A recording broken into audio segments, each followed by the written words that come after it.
शेर जी thank you Jesus. ਜਦੋਂ ਤੁਸੀਂ ਕਲਾਮ ਸੁਣਾਓਗੇ ਤੁਹਾਨੂੰ ਇਹ लगेगा। हालेलुया। सब लोग ठीक हैं? अच्छा लगा आप सबको देख के दोबारा। पिछले संडे कुछ भाई दोस्त नहीं थे हमारे साथ और हमने उन्हें मिस किया, लेकिन मैं ये समझता हूँ कि उनके हिस्से का भी खाना हमें खाना पड़ा। क्यों भाई गोरा जी? यस भाई गोरा ने तो काम ही खाया था। शुक्र है खुदावंद का, हमने सारे उधर मसीह बहन भाइयों के साथ मिलकर खुदावंद की इबादत की। बेशक बहुत सारी बातें हमें समझ में नहीं आई, लेकिन उनके साथ हमारी रफाकत जो थी, फेलोशिप थी, वो ब्लेसिंग का बायस बनी। जब इस तरह दोस्त हमें इनवाइट करते हैं तो कोशिश किया करें थोड़ा टाइम स्पेयर करें और ज्वाइन करें, ताकि हम नए दोस्तों से मिलें, नए मसीह बहन भाइयों से मिलें और बरकत पाएं और उनके लिए भी बरकत का बायस बने। क्योंकि हम सिर्फ बरकत पाते ही नहीं हैं, बल्कि बरकत देते भी हैं। ये गिव एंड टेक है। जब हम दूसरी कलीसियाओं में जाते हैं या कोई हमें इनवाइट करता है तो हम बरकत पाते हैं और बरकत का बायस बनते हैं। इसी तरह अगले 3 दिसंबर को हम इसी जगह में पूरे दूसरे लोगों के साथ मिलकर खुदा की इबादत करेंगे और वक्त मैं आपके साथ शेयर करूंगा ग्रुप में। प्लीज़ अपने ग्रुप में देखें कि क्या वक्त होगा। तो हम लोग अगर सुबह का वक्त हुआ तो फिर यहाँ नहीं मिलेंगे, अगर आफ्टरनून का वक्त हुआ तो फिर भी हम यहाँ नहीं मिलेंगे।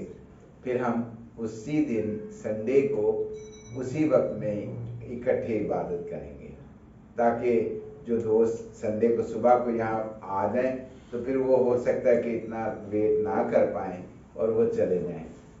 तो हम लोग फिर सुबह के वक्त नहीं मिलेंगे।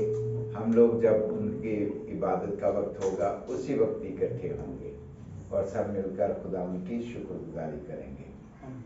हम सभी जानते हैं कि ये जो महीना आने वाला है, बहुत सारी जगहों पे तो शायद आपने देखा हो क्रिसमस ट्री सजा दिए गए हैं। ये मसीह यीशु के जन्मदिन की खुशी में लोग जो है सेलिब्रेट करते हैं, डेकोरेशन करते हैं। और ये जो सरू का बूटा होता है इसे एवरग्रीन कहते हैं, है ना, कि ये सदाबहार रहता है, ग्रीन ही रहता है, इस पे वो मुरझाना नहीं होता, इसके पत्ते नहीं गिरते। हाँ, बाल का वो किसी पानी ना देने की वजह से शायद वो सूख जाए तो अलग बात है, लेकिन इसमें वो खज़ां का असर नहीं होता, सर्दी का असर नहीं होता, ये हमेशा हरा भरा ही रहता है। तो लोग सेलिब्रेट करते हैं कि ये मसीह का जो जन्मदिन है वो हमेशा ही याद रखा जाएगा और खुशी मनाई जाएगी। क्यों? क्योंकि हमारा निजात दहिंदा खुदावंद जिंदा खुदा उस दिन में हिस्ट्री के मुताबिक और जो कलाम मुकद्दस हमारे पास है उसके रिकॉर्ड के मुताबिक हमारा मसीह यीशु जिंदा और अब्दी खुदा इस दुनिया में आया और उस वक्त के लोगों के दरमियान जिस्मानी तौर पर रहा, खिदमत की, मनादी की और अपनी मिनिस्ट्री को मुकम्मल करने के बाद दुख उठाया, मसलूब हुआ, मारा गया, दफन हुआ और फिर अपने कहने के मुताबिक तीसरे दिन मुर्दों में से जी उठा और फिर आसमान पर उठाया गया। अब हम उसकी आमद के मुंतज़िर हैं, उसकी सेकंड कमिंग के मुंतज़िर हैं। उसने कहा था कि मैं आऊँगा, मैं जी दोबारा आऊँगा। तो अब हम उसकी आमद के मुंतज़िर हैं। बहरहाल ये मैं मेंशन ये करना चाह रहा था कि हम भी बहुत बड़ी कलीसिया तो नहीं है, लेकिन जितने ही कलीसिया हम हैं खुदावंद यीशु मसीह के कहे के मुताबिक हम उस क्राइटेरिया पे, हम उस स्टैंडर्ड पे पूरे उतरते हैं। उसने कहा था जहां 2 या 3 मेरे नाम से इकट्ठे होंगे तो मैं उनमें शामिल होऊंगा। तो ईमान रखें कि वो हर इबादत में हमारे दरमियान, बल्कि हमेशा हमारे साथ मौजूद रहते हैं। आज जो हम इकट्ठे हुए हैं, हम लोग खाने के दौरान थोड़ी डिस्कस करेंगे कि क्या कुछ करना चाहिए हमें, किस तरह हम भी इस सेलिब्रेशन के मौका पर हम कैसे सेलिब्रेट कर सकते हैं, एक दूसरे के लिए कैसे बरकत का बायस बन सकते हैं, और दूसरों के लिए कैसे हम कलीसियाई तौर पर बरकत का बायस बन सकते हैं। तो मैं इसके साथ साथ जो है वेलकम करूंगा अपने भाई जॉन जी को। वेलकम भाई जॉन जी, गुड मॉर्निंग। Good morning. ताली बजाएं भाई जॉन जी। अगर आप सुबह ही जिक्र कर रही थी भाई तो आप आते नहीं हैं, तो मैंने कहा कि हो सकता है मसरूफ हों, तो अच्छा है कि आपको दोबारा यहाँ देखा, और उम्मीद करते हैं कि जब जब भी आप अवेलेबल हों आप प्लीज़ हमारे साथ मिलकर खुदा की शुक्रगुजारी किया करें। बेटी ठीक है जी, thank you. Thank God, thank God. हम सब खुदावंद के पाक कलाम में से थोड़ी देर के लिए देखेंगे। मेरे साथ मिलकर निकालें वाज की किताब, उसका 12वां बाब, उसकी 9वीं आयत से लेकर बाब के आखिर तक, 13वीं आयत तक। वाज की किताब इमसाल के बाद जो है कहावतां दे बाद केड़ी भी जी उपदेशक, हाँ 12वां बाब, आखिरी बाब, 9वीं आयत तो लेके 13वीं आयत तक वाज की किताब। अब क्या क्या आपने बोला? उपदेशक, उपदेशक, उपदेशक की किताब, उसका 12वां बाब और उसकी 9वीं आयत से लेके बाब के आखिर तक 14वीं आयत तक, 14वीं आयत आखिरी आयत है।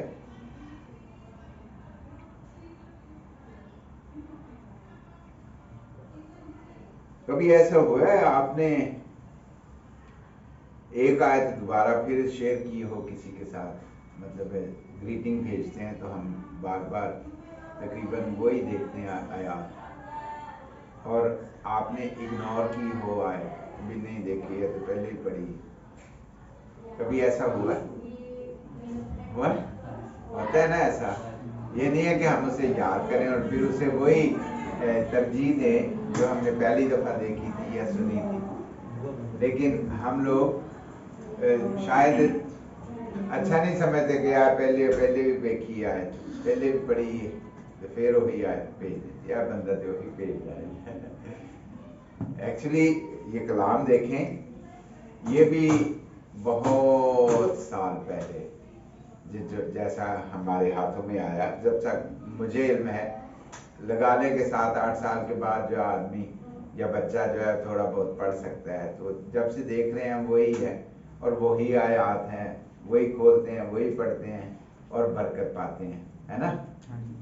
तो आयत जो हम पढ़ते हैं या हमें दोबारा दोबारा देखने को मिलती हैं, तो इरिटेट ना हुआ करें, बल्कि उसे गौर से पढ़ लिया करें ताकि हमें दोबारा बरकत मिले। और कलाम जो हमारे दिलों में बस जाता है वो हमेशा हमारे लिए ब्लेसिंग का बायस बनता है। तो आज जो हवाला हम पढ़ने को हैं, ये भी शायद हमने पहले पढ़ा हो, लेकिन जैसे हम पढ़ेंगे इसको और उसके कलाम को सीखेंगे, हम सब बरकत पाएंगे। कौन पढ़ेगा सर?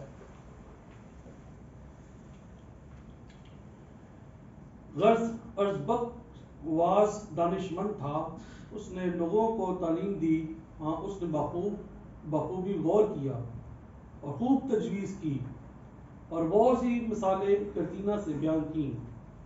वाज दिल आवाज़ा बातों की तलाश में रहा, उन सच्ची बातों की जो रास्ती से लिखी गई।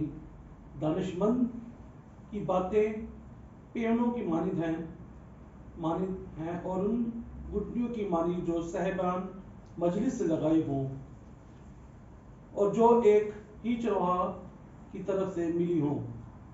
सो अब ए मेरे बेटे इनसे नसीहत पजीर हो। बहुत किताबें बनाने की इंतहा नहीं और बहुत पढ़ना जिस्म को थकाता है। अब सब कुछ सुनाया गया, हासिल कलाम यह है खुदा से डर और उसकी हुक्मों को मान।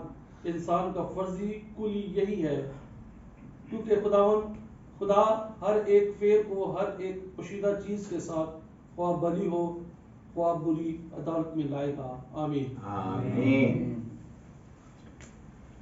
जी, देखा कि जो कलाम मुकद्दस है जो हमने पढ़ा है उसमें भी हमें ये सीखने को मिलता है कि जो ये किताब लिखने वाला है, कोई बता सकते हैं कौन है लिखने वाला इस किताब का?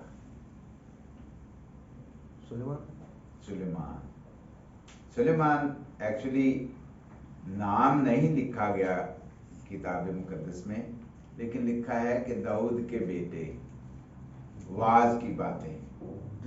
जो सुलेमान था, कलाम मुकद्दस ये बयान करती है कि वो ही अक्लमंद तरीन इंसान था।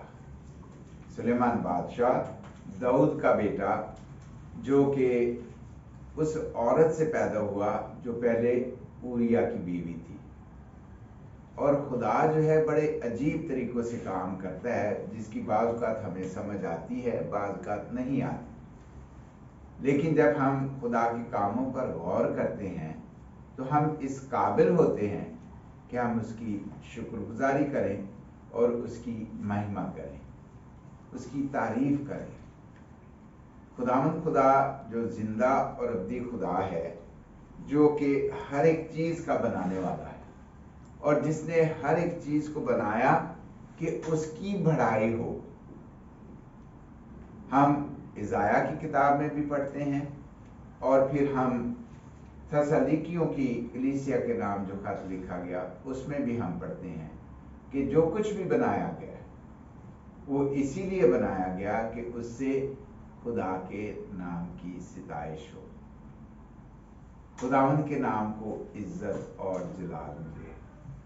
आज जो हम वाज की किताब पढ़ते हैं, वाज का मतलब है नसीहत करना, किसी को हदायत करना।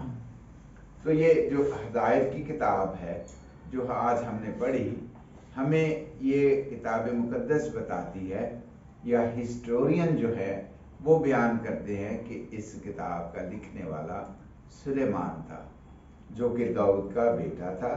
और कलाम मुकद्दस ही हमें ये सिखाती है कि वो ही सबसे ज्यादा अक्लमंद इंसान था, सबसे ज्यादा अक्लमंद इंसान था, और सबसे ज्यादा दौलत भी उसी के पास थी।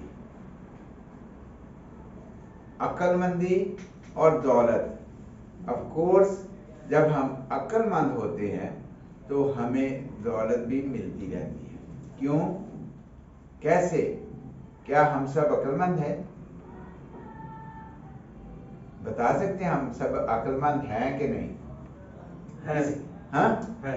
किसी ने बात शेयर की कि भाई एक तरफ नोटों की गठड़ी हो और एक तरफ अक्ल की गठड़ी हो, तो आप किसको सिलेक्ट करेंगे?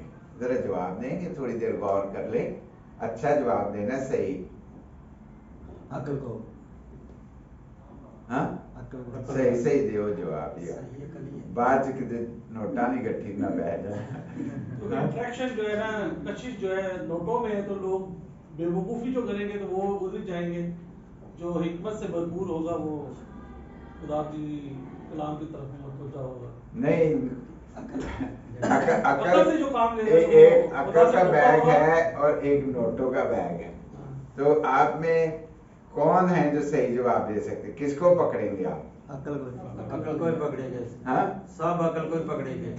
भाई गोरा चौपेगे ना तो नोटा दी गड्डी आते हैं। ਜਿਹੜੇ ਨੋਟ ਆ ਇਹ ਨਾਸ਼ਵੰਦ ਚੀਜ਼ ਹੈ, ਤੇ ਜਿਹੜੀ ਅਕਲ ਹੈ ਪਰਮੇਸ਼ਰ ਦੇ ਨਾਲ ਮਿਲਾਵੇਗੀ ਸਾਨੂੰ। हालेलुया। ਹੁਣ ਕੱਲ ਤੋਂ ਜਿਹੜਾ ਮਾਨਾ ਨਾ ਇਧਰ ਕਰਨਾ मेरे हाल। और मेरे भाइयों, मुझे जवाब शेयर करने में दिक्कत नहीं है, लेकिन जो मुझे जवाब सुनने को मिला वो बोले जी मैं तो नोटा न फड़ा के अकल तो मेरे को है वे। ਤੁਸੀਂ ਕਹਿੰਦੇ ਹੋ ਕਿ ਅਕਲ ਇਹਦਾ ਮਤਲਬ ਤੁਹਾਡੇ ਕਿਸੇ ਨੇ ਵੀ ਅਕਲ ਕੋ ਨਹੀਂ। ਜੇ ਨੋਟਾਂ ਨੂੰ ਫੜ ਲੂਗਾ, ਜੇ ਉਹਨੂੰ ਅਕਲ ਹੀ ਨਾ ਹੋਗੀ ਉਹ ਨੋਟਾਂ ਨੂੰ ਵਰਤਣ ਦੀ, ਤੇ ਉਹ ਮਤਲਬ ਨੋਟ ਕੀ ਕੰਮ ਹੋਣਗੇ। ਕਦੀ ਉਹ ਮਿਸਾਲ ਸੁਣੀ ਜੇ, ਹਾਂ। ਜਿਹਦੇ ਘਰ ਦਾਣੇ ਉਹਦੇ ਕਮਲੇ ਵੀ ਸਿਆਣੇ। ਮਿਸਾਲਾਂ ਜਿਹੜੀਆਂ ਅੱਜ ਦੀ ਕਿਤਾਬ ਅਸੀਂ ਪੜ੍ਹਨ ਲਿਆ ਨਾ, ਇਹ ਮਿਸਲਾਂ ਤੇ ਮਿਸਾਲਾਂ ਨਹੀਂ ਆ, ਤੇ ਜਿਹੜਾ ਮਿਸਲਾਂ ਤੇ ਮਿਸਾਲਾਂ ਹੁੰਦੀਆਂ ਨੇ ਇਹ ਨਿਚੋੜ ਹੁੰਦੇ ਨੇ। ਹਾਂਜੀ लेकिन सुनो सुनो, कलाम में मुकद्दस है ਹੁਣ भाई ਤੁਸੀਂ जी। ਜਵਾਬ ਦੇ ਦਿੱਤਾ, ਹੁਣ ਸੁਣ ਲਵੋ। ਕੋਈ ਫਿਕਰ ਵਾਲੀ ਗੱਲ ਨਹੀਂ, ਮੈਂ ਵੀ ਅਕਲ ਹੀ ਕਿਹਾ ਸੀ। ਕਹਿੰਦੇ ਤੂੰ ਅਕਲ ਚਲੋ ਅਕਲ ਕੋਈ ਨਹੀਂ, ਨੋਟ ਛੱਡ ਦੇਗਾ। ਉਹ ਮੇਰੇ ਅਜ਼ੀਜ਼ੋ, ਮੇਰੇ ਦੋਸਤੋ, ਆਫ ਕੋਰਸ ਅਸੀਂ ਸਾਰੇ ਤੇ ਵਾਇਜ਼ ਹੀ ਬਣਨੇ ਆ। ਕਦੀ ਵੇਖਿਆ ਕਿ ਮੈਂ ਬੇਵਕੂਫੀ ਕਹਾਂ? ਜਦੋਂ ਕਿਤੇ ਤਕਰਾਰ ਜਾਂ ਗੱਲਬਾਤ ਕਰਨ ਦਾ ਮੌਕਾ ਆਏਗਾ ਤੇ ਮੈਂ कहना मैं ही सच्चा वां, मैं ही सारा प्रूव करांगा कि ठीक हाँ। कभी ऐसा हुआ है कि मैंने कहा नहीं नहीं भाई तू सही कहना? हमेशा तो ਅਸੀਂ ਆਪਣੇ ਆਪ ਨੂੰ ਕਹਿੰਦੇ ਆ ਕਿ ਵੀ ਸਹੀ ਮੈਂ ਵਾਂ, है ना। लेकिन ਆ ਵੇਖੋ ਅਸੀਂ ਕਿਤਾਬ ਕਿਹਦੀ ਪੜ੍ਹਨ ਦੇ ਆ? ਸੁਲੇਮਾਨ ਦੀ। ਤੇ ਉਹਨੂੰ ਖੁਦਾਵੰਦ ਨੇ ਅਕਲ ਤੇ ਦਾਨਾਈ ਦਿੱਤੀ ਤੇ ਸਭ ਤੋਂ ਜ਼ਿਆਦਾ ਅਮੀਰ ਆਦਮੀ ਬਹਾਇਆ ਗਿਆ। ਬਾਦਸ਼ਾਹ ਸਭ ਤੋਂ ਅਮੀਰ, ਤੇ ਉਹਦੇ ਕੋਲ ਬੇਇੰਤਹਾ ਦੌਲਤ ਸੀ। ਇਹ ਨਹੀਂ ਕਿ ਵੀ ਤੁਹਾਡੇ ਕੋਲ ਦੌਲਤ ਆ ਜਾਂਦੀ ਤੇ ਤੁਸੀਂ ਬੇਵਕੂਫ ਹੁੰਦੇ ਜੇ, ਇੰਜ ਨਹੀਂ ਹੈਗਾ। ਦੌਲਤ ਜਿਹੜੀ ਹੈ ਆਫ ਕੋਰਸ ਖੁਦਾ ਤੋਂ ਸਾਨੂੰ ਦੂਰ ਨਹੀਂ ਕਰਦੀ। ਦੌਲਤ ਦੀ ਵਜ੍ਹਾ ਕਰਕੇ ਜਿਹੜਾ ਤੁਸੀਂ ਖੁਦਾਵੰਦ ਦੇ ਕੰਮਾਂ ਨੂੰ ਹੋਰ ਜ਼ਿਆਦਾ ਬਿਹਤਰੀ ਦੇ ਨਾਲ ਪਰਫਾਰਮ ਕਰ ਸਕਦੇ ਹੋ। ਕਈ ਪਾਦਰੀ ਸਾਹਿਬਾਨ ਵਿਚਾਰਿਆਂ ਦੀ ਰੋਟੀ ਵੀ ਨਹੀਂ ਪੂਰੀ ਹੁੰਦੀ ਤੇ ਪਰੇਸ਼ਾਨੀ ਦਾ ਸਾਹਮਣਾ ਕਰਨਾ ਪੈਂਦਾ। ਕਈ ਐਸੇ ਨੇ ਜਿਹੜੇ ਬਤਾਰ ਦੇ ਨਾਲ ਜਾਨੀ ਬਰਕਤ ਦਾ ਬਾਇਸ ਬਣਦੇ, ਹੈ ਨਾ। ਜਿਹੜੇ ਮਤਲਬ ਜਿਵੇਂ ਹਾਲੇ ਨਹੀਂ ਤੁਸੀਂ ਹਾਂਜੀ, ਬੋਲਣਾ, ਹਾਂਜੀ। ਬਾਅਦ ਚ ਸ਼ੇਅਰ ਕਰਨਾ। ਜਦੋਂ ਹਾਂ। ਜਦੋਂ ਅਸੀਂ ਦੌਲਤ ਪਾਨੇ ਆ, ਦੌਲਤ ਵੀ ਖੁਦਾਵੰਦ ਦੀ ਤਰਫੋਂ, ਜਿਹੜੀ ਖੁਦਾਵੰਦ ਦੀ ਤਰਫੋਂ ਮਿਲਦੀ ਏ, ਹਾਂਜੀ। ਉਹਦੇ ਚੋਂ ਲਿਖਿਆ ਹੈ ਦੁੱਖ ਨਹੀਂ ਮਿਲਾਂਦਾ। ਹਾਂਜੀ। 10ਵੇਂ ਬਾਬ ਦੀ 22ਵੀਂ ਆਇਤ ਸ਼ਾਇਦ ਇਮਸਾਲ ਦੀ, ਕਿ ਜਿਹੜੀ ਦੌਲਤ ਬਰਕਤ ਜਿਹੜੀ ਹੈ ਖੁਦਾਵੰਦ ਦੀ ਤਰਫੋਂ ਮਿਲਦੀ ਏ, ਉਹਦੇ ਚੋਂ ਦੁੱਖ ਨਹੀਂ ਮਿਲਾਂਦਾ। ਇਹ ਨਹੀਂ ਕਿ ਅਕਲ ਦੀ ਪੰਡ ਪਈ ਤੇ ਦੌਲਤ ਦੀ ਪੰਡ ਪਈ ਹੈ ਤੇ ਅਸੀਂ ਜਿਹੜਾ ਧੋਖੇ ਦੇ ਨਾਲ ਚੁੱਕ ਲਈ। ਜੇ ਆਫਰ ਕੀਤੀ ਜਾਏਗੀ ਤੇ ਕੋਸ਼ਿਸ਼ ਕਰਨਾ ਨੋਟਾਂ ਨਹੀਂ ਜਾਣਾ। ਅਕਲ ਹੈਗੀ ਹੈ ਤੇ ਤੁਸੀਂ ਨੋਟ ਇਸਤੇਮਾਲ ਕਰ ਸਕੋਗੇ। ਔਰ ਜੇ ਤੁਹਾਨੂੰ ਪਤਾ ਹੈ ਕਿ ਵੀ ਇਹਦੀ ਵੈਲਿਊ ਹੈ ਵੇ, ਤੇ ਤੁਸੀਂ ਫੇਰ ਹੀ ਫੜਨੇ ਨੇ। ਕਿ ਜੇ ਤੁਸੀਂ ਬੇਵਕੂਫ ਤੇ ਫਿਰ ਤੇ ਅਕਲ ਹੀ ਫੜੋਗੇ, ਹੈ ਨਾ। ਤੇ ਅਕਲ ਹੈ ਕੀ ਹੈ? अकल की है? बुद्धि। बुद्धि, अकल, दानाई, हिकमत की है? खुदावंद दा खौफ, खुदावंद दी ताजीम, है ना। कि जो असी ओदी ताजीम करने आ, ओदे हुक्मां ते चलने आ ते सानू डर ही कोई नहीं। असी वाहिद आ, असी बदी तो परे रहने आ, है ना। जो असी बदी तो परे रहने आ ते खुदावंद साडे तो खुश हुंदा है और साडे नाल ओदी फैलोशिप हुंदी है, है ना। जो असी खुदावंद दे नाल रहने आ ते सानू कादी थोड़ हुंदी, फिर अकल भी हुंदी है सानू, है ना। ते फिर जो खुदावंद साडे नाल रहिंदा है ते फिर असी किहनूं फड़ांगे? दोवें पंडा पालांगे के दोवें बातें आ गई। आज जो कलाम हम सुन रहे हैं या पढ़ रहे हैं, जिसको हमने गौर से देखा है, उसके बारे में गौर करते हैं थोड़ी देर के लिए। ये मैंने आपको अकल और दौलत के बारे में थोड़ा शेयर कर दिया है, क्योंकि मुझे भी ये सवाल किया गया तो मैं भी अपने लो अकल फड़ा नाल गया तेनू अकल को नहीं हैगी पहले कि तेनू अकल को नहीं, तू पैसे छड़ के ते अकल दे, मतलब है तू बेवकूफ आदमी है। हाँ, खुदावंद ने सुलेमान से पूछा कि बता तुझे क्या चाहिए, क्या दूं? हाँ, तो उसने कहा मुझे वो अकल दे ताकि मैं जो तेरे लोगों का जो तूने मुझे दिए हैं उनका सही सही इंसाफ कर सकूं, इंसाफ कर सकूं, उनकी रहनुमाई कर सकूं, उनके लिए बरकत का बायस बन सकूं। तो खुदावंद से उसने वो चीज मांगी जो शायद उसके पास नहीं थी, यानी उसे समझ होनी चाहिए थी कि वो किस तरह इस मनसब को, इस ओहदे को, बादशाही के ओहदे को वो किस तरह अच्छे तरीके से बखूबी अंजाम दे सके अपनी ड्यूटीज को। तो खुदावंद ने उससे कहा कि तूने वो बात मांगी है जो तुझसे पहले नहीं मांगी गई थी, तो मैं तुझे वो देता हूं, और इसके साथ साथ मैं तुझे वो चीज भी देता हूं जो इसके साथ आएगी, है ना। हम सुलेमान बन रहे हैं, लेकिन हम जब खुदावंद के साथ हैं, हम जब खुदावंद के साथ हैं तो इसका मतलब है खुदा ने हमें ऑलरेडी ब्लेस कर दिया है अपनी कुव्वत से, अपनी अकल से। तो अब जो है हमें जरूरत किस चीज की है कि हम खुदावंद की महिमा करें। तो ये जरूरी नहीं है, आपकी फिर भी चॉइस है कि आप अकल वाला बैग लें या आप दौलत वाला बैग लें, जो आपकी चॉइस है, नो प्रॉब्लम। ये जैसे मैंने डिसाइड किया था कि मैं अकल लेता हूँ, तो मेरे लिए फन बना कि भी उन्होंने कहा भी आपको अकल नहीं है इसका मतलब, लेकिन मैं तो अपने आप में समझता कि मैं अकलमंद हूँ। तो जरूरत जिस चीज की हो रियलिटी के साथ हम वो ही देखें और वो ही करें काम जो हकीकत में हमारी जरूरत हो। हम लोग हर संडे कलाम मुकद्दस को देखते हैं, कलाम मुकद्दस को पढ़ते हैं। मैंने शुरू में आपके साथ डिस्कस किया कि भी हम अच्छा नहीं बाज़ बात समझते कि यार वही आयत, ये बार बार बार बार वही आयत। मेरे अजीजों, मेरे दोस्तों, क्या हमने वो आयात ऑलरेडी दिल में रख ली हैं? अगर रख ली हैं तो फिर क्या हम उन पर अमल करते हैं? कि जो हमने अमल उन पर करना शुरू कर दिया है कि बार बार हमें देखने को मिलती हैं, इसका मतलब है खुदा हमें चाहता है कि हम उन्हें सीखें और उन पर अमल करें। अगर हम बार बार वही चीज को देख रहे हैं तो इसका मतलब है कि खुदा चाहता है कि हम इससे बरकत पाएं। अगर हम उसे अंडरस्टैंड कर लेते हैं तो जरूरी है कि हम उस पर अमल भी करें। ये जो कलाम मुकद्दस आज हमने पढ़ा है, ये सुलेमान का लिखा हुआ है। कलाम मुकद्दस के मुताबिक नाम मेंशन नहीं है, लेकिन हिस्ट्री के मुताबिक और कलाम मुकद्दस के मुताबिक ही वो ही सबसे ज्यादा दाना आदमी गिना गया और अमीर भी, दाना और दौलतमंद भी। और उसने देखा, कलाम मुकद्दस में वाज कहता है कि मैंने बड़ी तहकीक की कि किताबें पढ़ूं, ये करूं, वो करूं, एंजॉय किया। कहता है कि इससे मुझसे ज्यादा किसी के पास दौलत थी ही नहीं। तो इस सारी चीजों के होने के बावजूद दौलत, शोहरत, इज्जत और जो भी इंसान दुनिया में कर सकता है वो कहता है कि मैंने वो किया। इन सारी बातों को जब उसने उनका तज्जिया किया तो एंड वो उसका क्या कहता है कि भी सारा कुछ बादल है, हवा की चरान है, इनसे कुछ फायदा नहीं है।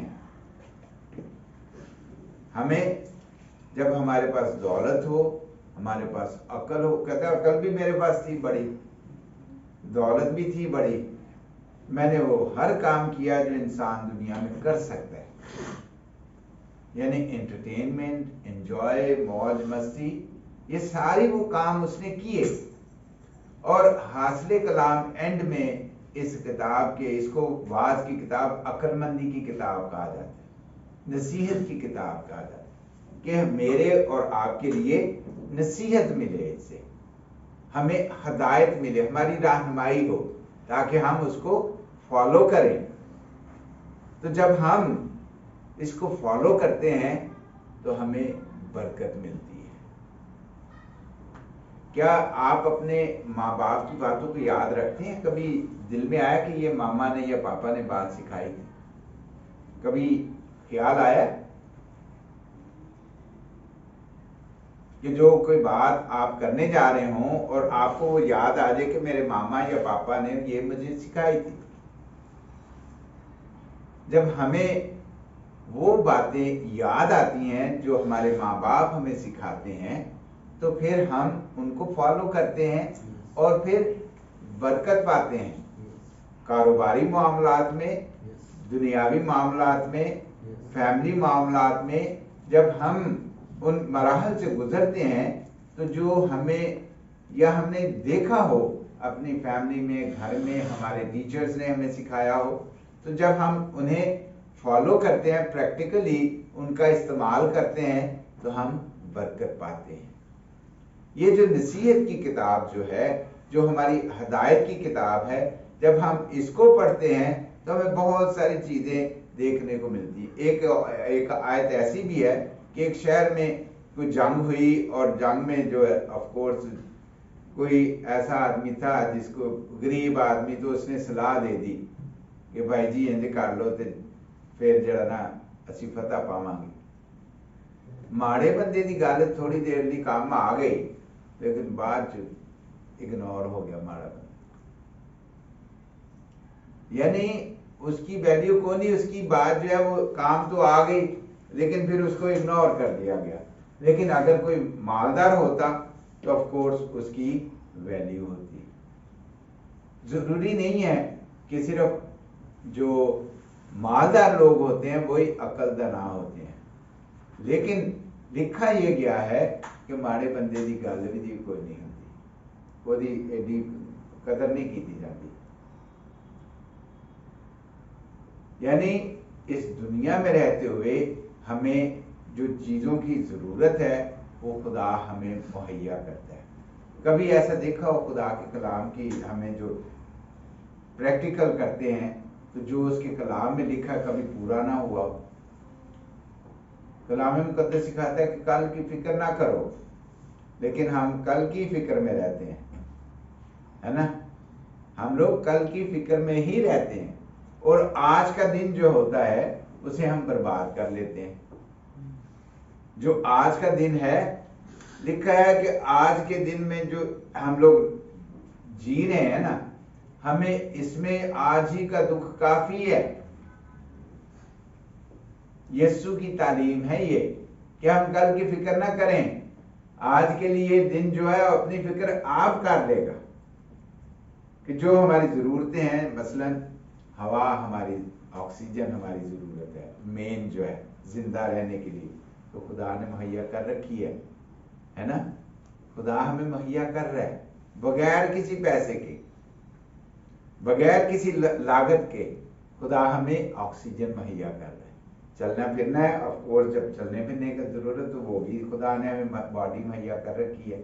हम तंदुरुस्त है, अगर बीमार भी हों तो उसके लिए भी इलाज का इंतजाम किया जाता है। जो जरूरतें हैं खुदावंद ने वादा किया कि वो उन्हें पूरा करेगा।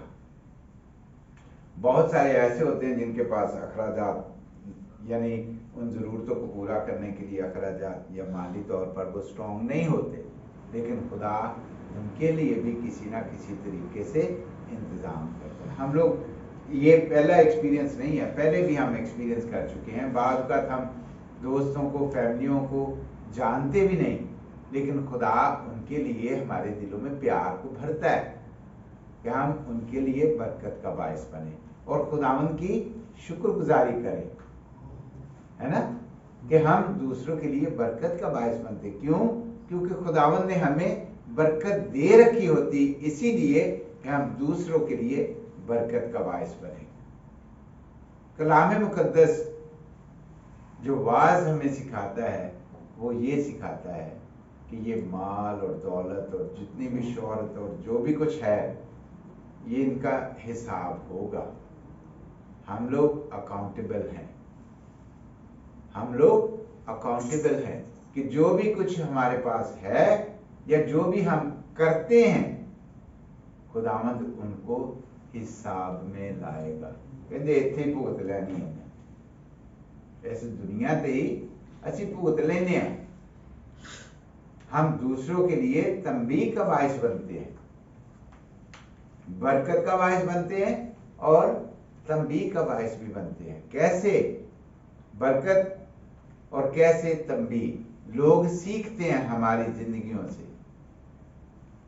हमें अगर कोई ऐसी मुसीबत आन पड़ी, बाज का तो लोग खड़े होते हैं कि यार जैसे अयूब के साथ खड़े हुए कि भाई तू फिक्र ना कर, चल जो हो गया ठीक है, कोई गल नहीं, सबर रख, कोई गल नहीं। कई साथ खड़े होते हैं बरकत देने के लिए, कई जो है वो वेख्या ही होन पता लगा ही, है ना।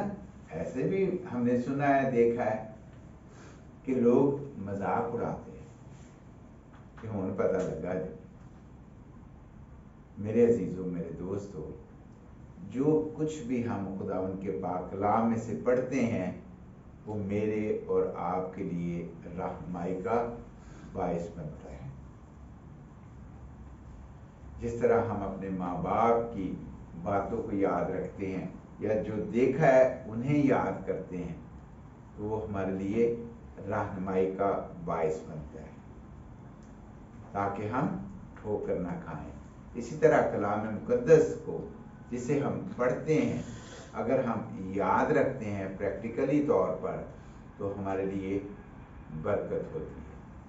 हम दूसरों के लिए बरकत का बायस बनते हैं। मेरे अजीजों, मेरे दोस्तों, बादशाह के पास किसी चीज की कमी नहीं होती, थोड़ नहीं होती, लेकिन उसने सारी कैलकुलेशन की और एंड जो उसने निकाला वो ये कि इन सारी बातों को जो हम करते हैं दुनिया में, भलाई या बुराई, लिखा है कि खुदावंद उन्हें हिसाब में लाएगा।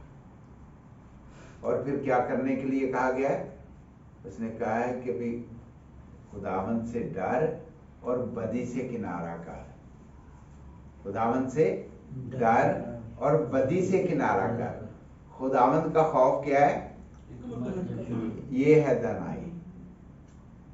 जब हमारे पास खुदावंद का खौफ है, जब हम उसे अपने साथ रखते हैं, जब वो हमारे साथ रहता है, तो फिर हम अक्लमंद हैं, हम दाना हैं।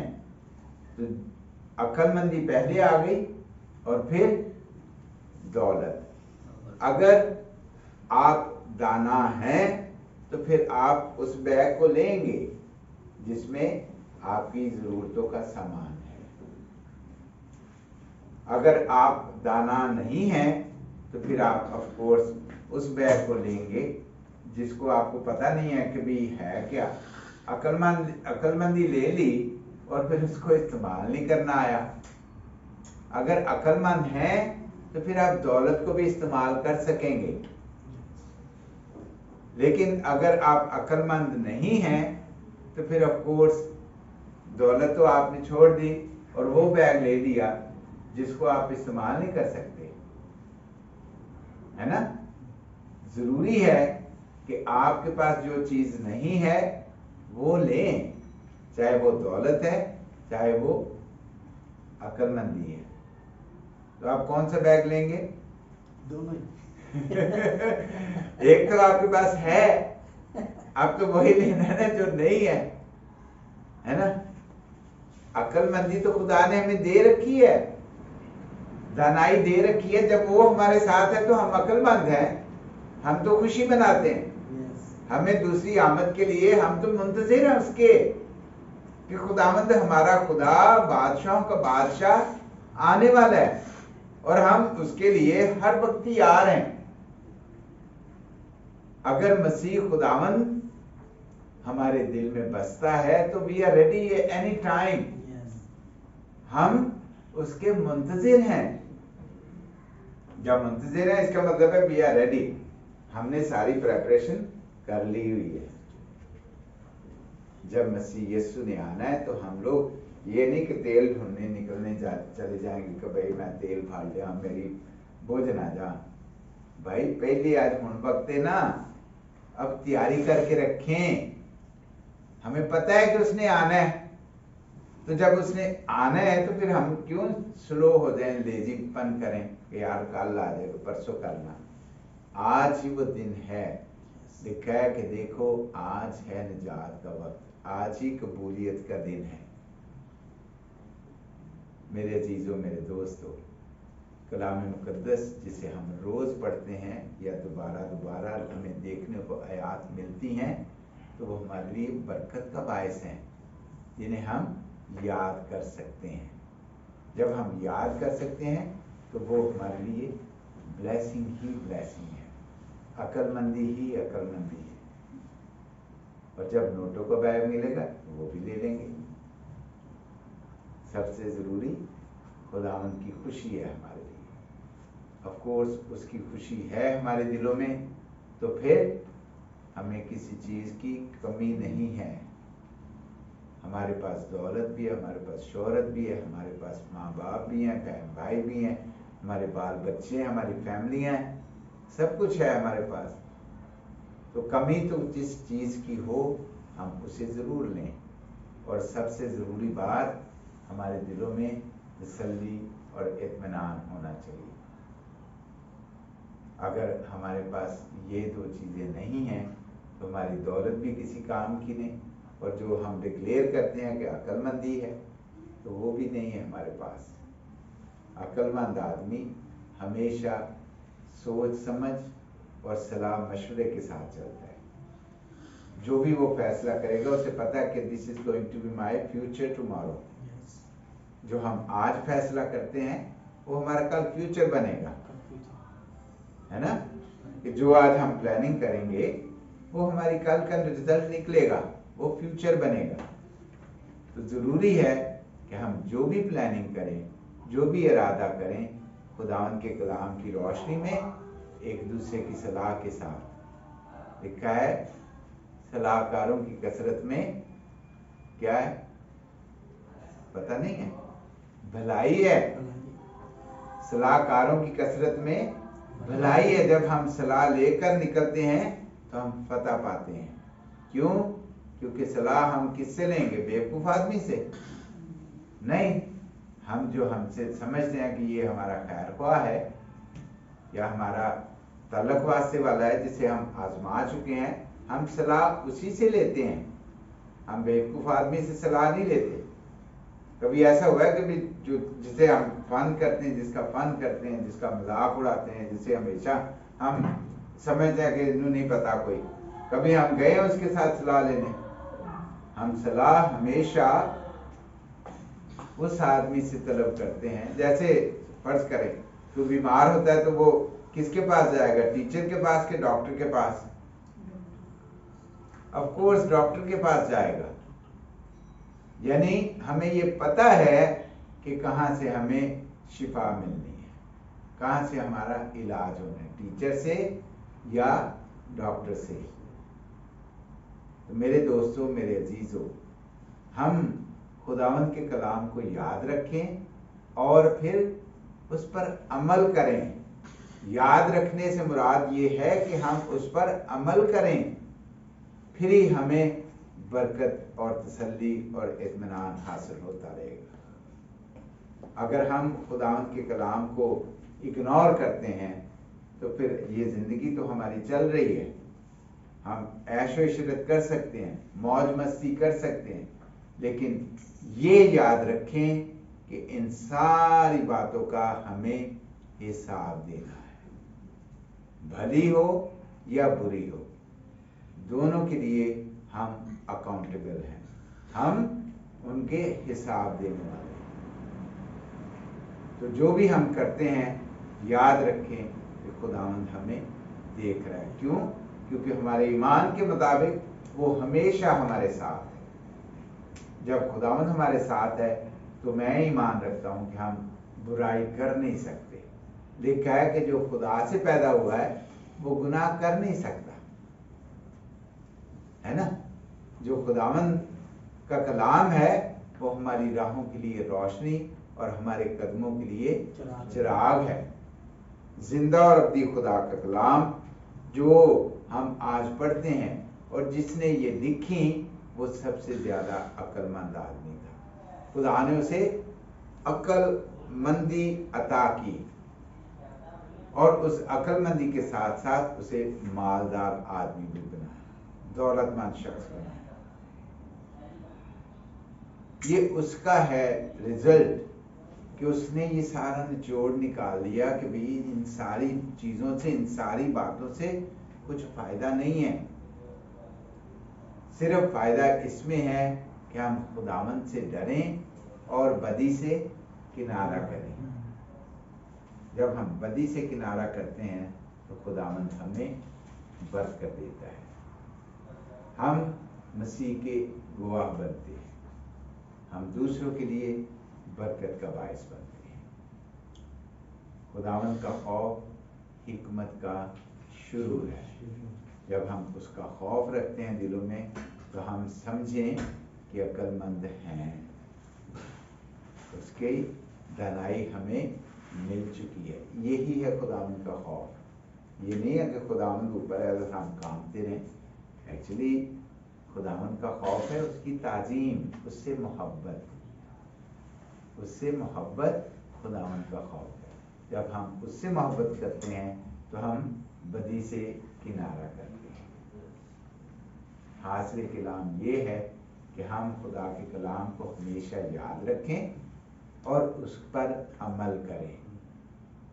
जो आयात हमें रोज रोज पढ़ने को मिलती हैं या पहले पढ़ चुके हैं फिर वही देखी हैं, फिर वही देखें, इसका मतलब है हम इनको याद कर लें और इनको प्रैक्टिस करें ताकि हमारी जिंदगी रोज बरोज खुदावंद में नई होती रहे और हम उसकी जय जयकार करते हैं। खुदा हम सबको बरकत दे और उसके कलाम को फॉलो करने के लिए खुदावंद हमें कुव्वत दे कि हम उसके कलाम को फॉलो करते रहें और दूसरों के लिए बरकत का बायस बने। हम सब अपने सरों को खुदा झुकाएं और उसका शुक्र अदा करें। ऐ मेहरबान बाप, हम तेरे शुक्रगुजार हैं, तेरी सिताइश करते हैं। प्यार से भरे खुदा कि तू अपने कलाम के वसीला से हमें नई कुव्वत अता करता है, हमें बरकत देता है और हमें इस काबिल बनाता है कि हम दूसरों के लिए बरकत का बायस बने। जिंदा और अबदी खुदा तेरे शुक्रगुजार हैं कि तू अपने कलाम के वसीला से हमारी रहनुमाई करता है। तू हमें तसल्ली और इत्मीनान बख्शता है। तू हमारी रूहानी ज़रूरतों को पूरा करता है। तू हमारी जिस्मानी ज़रूरतों को पूरा करता है। मेहरबान बाप, तेरे शुक्रगुजार हैं आज की इस इबादत के लिए। इबादत के बाकी मादा वक्त में भी तो इसी तरह हम पर अपनी रहमत, अपनी शफकत, अपने करम का हाथ बनाए रखना ताकि खुदावंद हम इसी तरह तुझ में ईमान में मजबूत बने और तेरी जय जयकार करते हुए, तेरे पीछे पीछे चलते हुए एक दूसरे के लिए और बहुतों के लिए बरकत का बायस बने। मेहरबान बाप, दुआ करते हैं खुदावंद उन दोस्तों के लिए, उन भाइयों के लिए जो आज हमारे साथ मौजूद नहीं हैं। खुदावंद जिंदा और अब्दी खुदा, तो उन सबको भी कसरत से बरकत दे और खुदावंद अपने जलाल और बुजुर्गी के लिए इस्तेमाल करता रहे। प्यार से भरे खुदा, हमारी इस दुआ को सुन। आज का तेरा कलाम हम सब के लिए हमेशा की तरह बरकत का बायस बना। प्यारे खुदावंद जिंदा खुदा, हमें इस पर अमल करने की और इसके पीछे चलने की तौफीक बख्शता रहे ताकि खुदावंद जिंदा खुदा, तेरा बेटा यीशु हमारी जिंदगियों में इज्जत और जलाल पाता रहे। बाप, हमारी इस दुआ को सुन और कबूल कर। सब कुछ मांगते हैं तेरे प्यारे बेटे यीशु मसीह नासरी के नाम से, आमीन।